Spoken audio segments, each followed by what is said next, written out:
The complete works of Swami Vivekananda, Jnana Yoga, Chapter 9, Unity in Diversity, Part 2.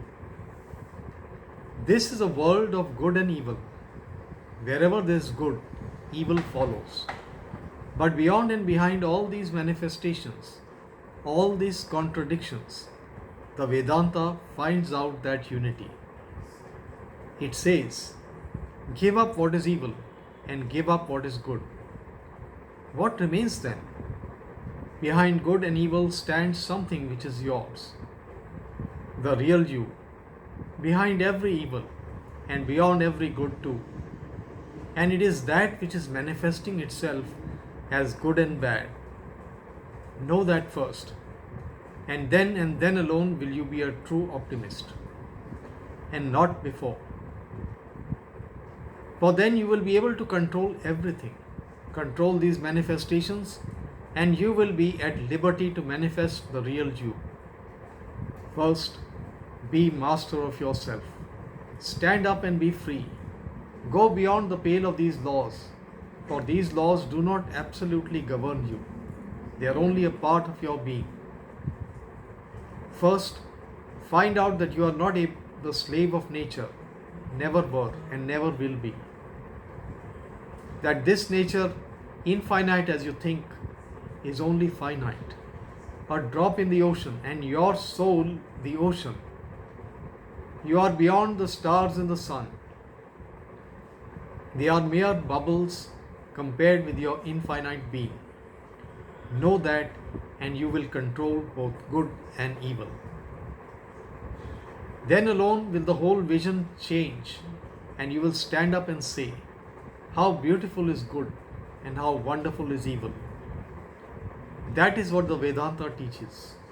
It does not propose any slipshod remedy by covering wounds with gold leaf, and the more the wound festers, putting on more gold leaf. This life is a hard fact. Work your way through it boldly. Through it, though it may be adamantine, no matter, the soul is stronger. It lays no responsibility on little gods, for you are the makers of your own fortunes. You make yourself suffer, you make good and evil, and it is you who put your hands before your eyes and say it is dark. Take your hands away and see the light. You are effulgent, you are perfect already. From the very beginning, we now understand the verse, he goes from death to death who sees the many here. See that one and be free. But how are we to see it? This mind, so deluded, so weak, so easily led, even this mind can be strong and may catch a glimpse of that knowledge, that oneness which saves us from dying again and again. As rain falling upon a mountain flows in various streams down the sides of a mountain, so all the energies which you see here are from that one unit.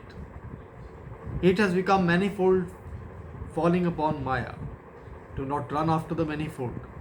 Go towards the one. He is in all that moves. He is in all that is pure. He fills the universe. He is in the sacrifice. He is the guest in the house. He is in man, in water, in animals, in truth. He is the great one. As fire comes into this world is manifesting itself in various forms, even so that one soul of the universe is manifesting himself in all these various forms. As air coming into this universe manifests itself in various forms, even so the one soul of all souls of all beings is manifesting himself in all forms. This is true for you when you have understood this unity, and not before. This is all optimism because he is seen everywhere. The question is that if all this be true, that pure one, the self, the infinite has entered all this, how is it that he suffers? How is it that he becomes miserable and impure? He does not, says the Upanishad. As the sun is the cause of the eyesight of every being, yet is not made defective by the defect in any eye. Even so, the self of all is not affected by the miseries of the body, or by any misery that is around you. I may have some disease and see everything yellow, but the sun is not affected by it. He is the one, the creator of all, the ruler of all, the internal soul of every being. He who makes his oneness manifold. Thus, sages who realize him as their soul of their souls, unto them belongs eternal peace, unto none else, unto none else. He who in this world of evanescence finds him who never changes, he who in this universe of death finds that one life, he who in this manifold finds that oneness, and all those who realize him as soul of their souls, to them belongs eternal peace, unto none else, unto none else. Where to find him in the external world?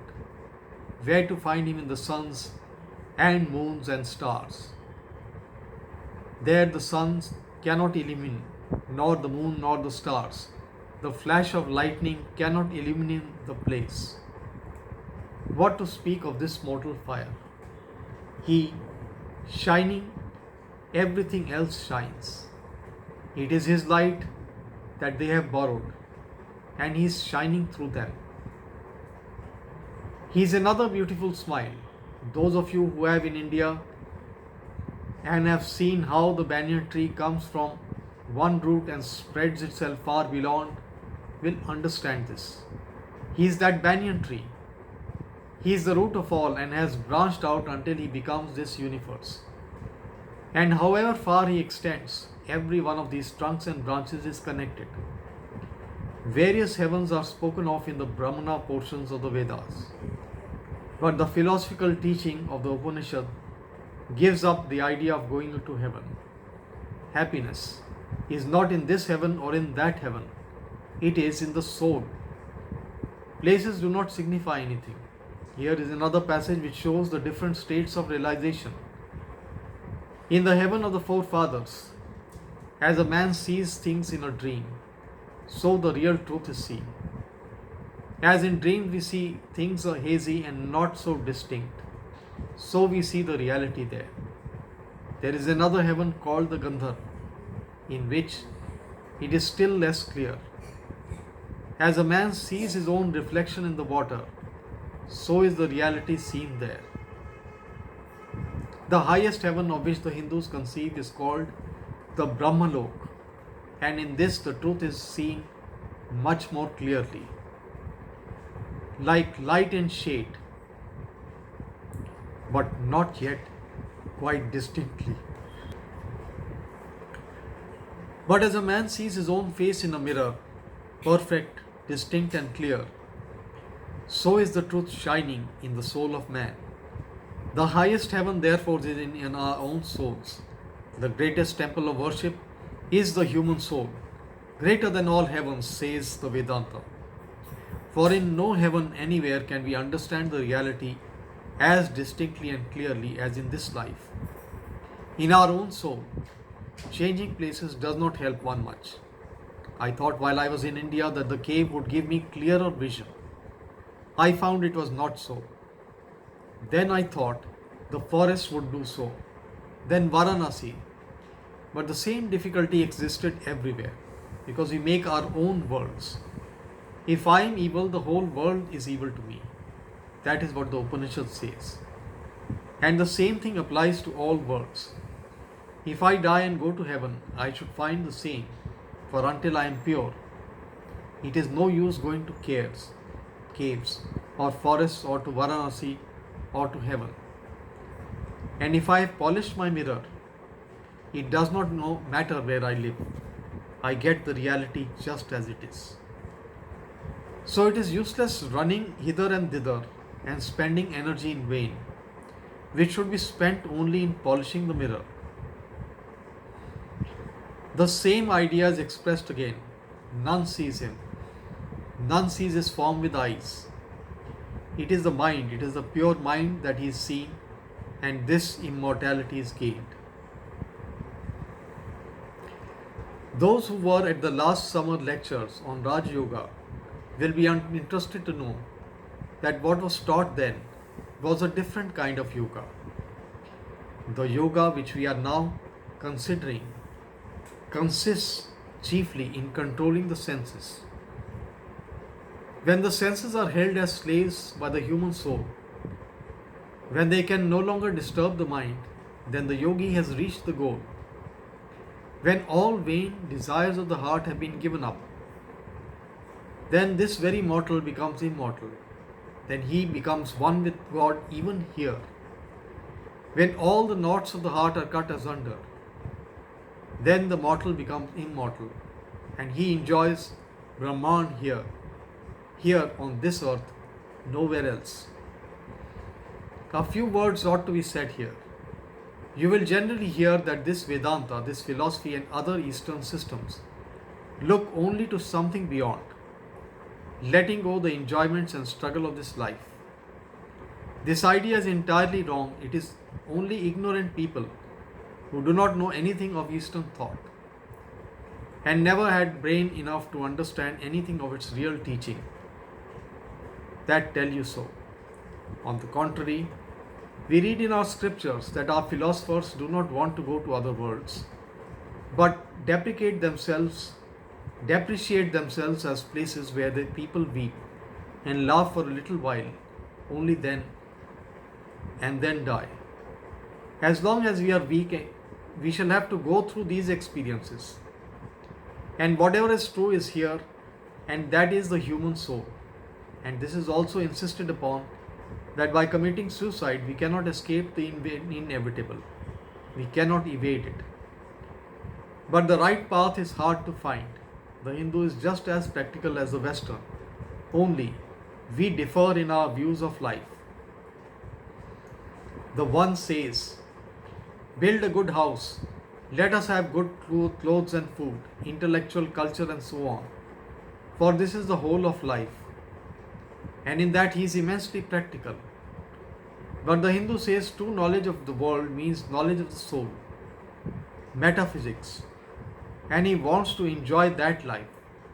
In America, there was a great agnostic, a very noble man, a very good man, and a very fine speaker. He lectured on religion, which he said was of no use. Why bother our heads about other words? He employed this smile.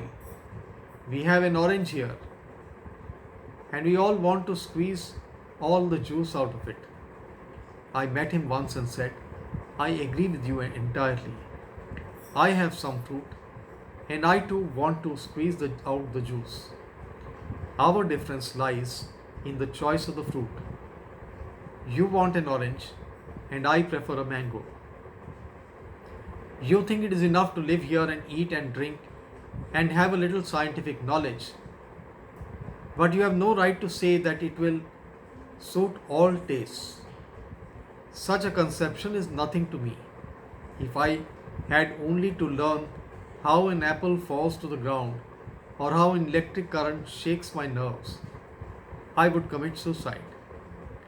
I want to understand the heart of things, the very kernel itself. Your study is a manifestation of life. Mine is the life itself. My philosophy says you must know that and drive from your mind all thoughts of heaven and hell and all other superstitions, even though they exist in the same sense that this world exists.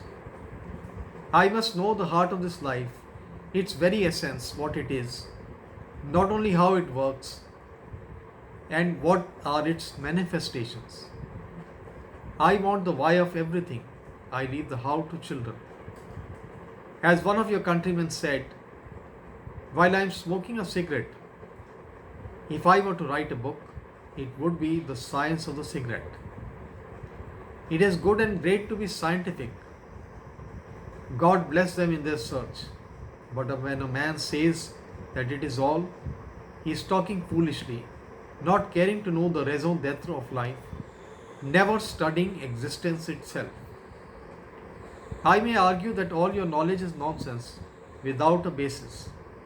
You are studying the manifestations of life, and when I ask you what life is, you say you do not know. You are welcome to your study, but leave me to mine. I am practical, very practical in my own way. So, your idea in the West is practical, that only your idea is practical is nonsense. You are practical in one way and I in another.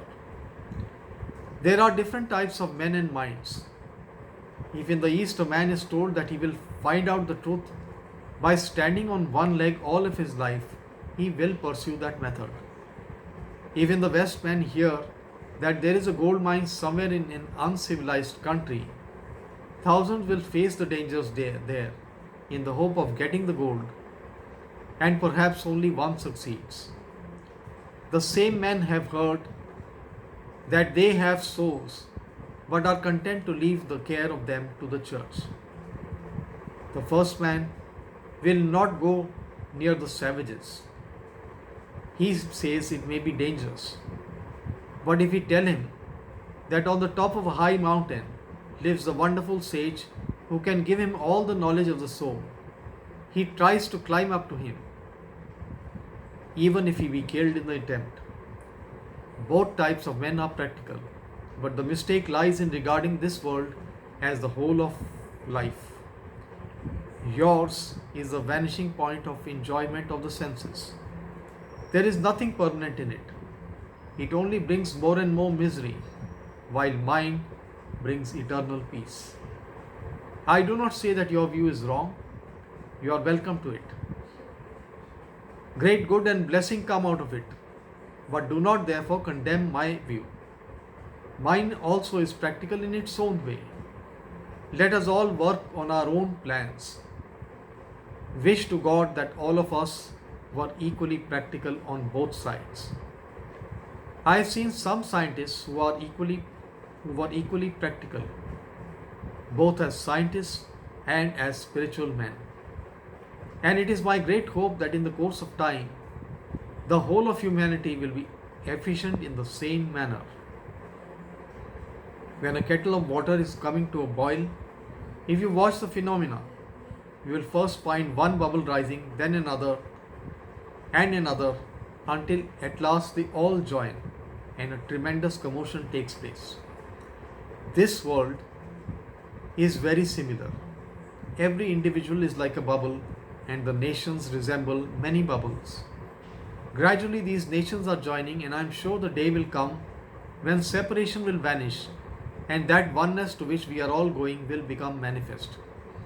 A time must come when every man will be as intensely practical in the scientific world as in the spiritual. And then that oneness, that harmony of oneness will pervade the whole world. The whole of mankind will be Jivan Muktas, free whilst living. We are all struggling towards that one end. Throughout our jealousies and our hatreds, through our love and our cooperation, a tremendous stream is flowing towards the ocean, carrying us all along with it. And though like straws and scraps of paper, we may at times float aimlessly about, in the long run, we are sure to join the ocean of life and bliss.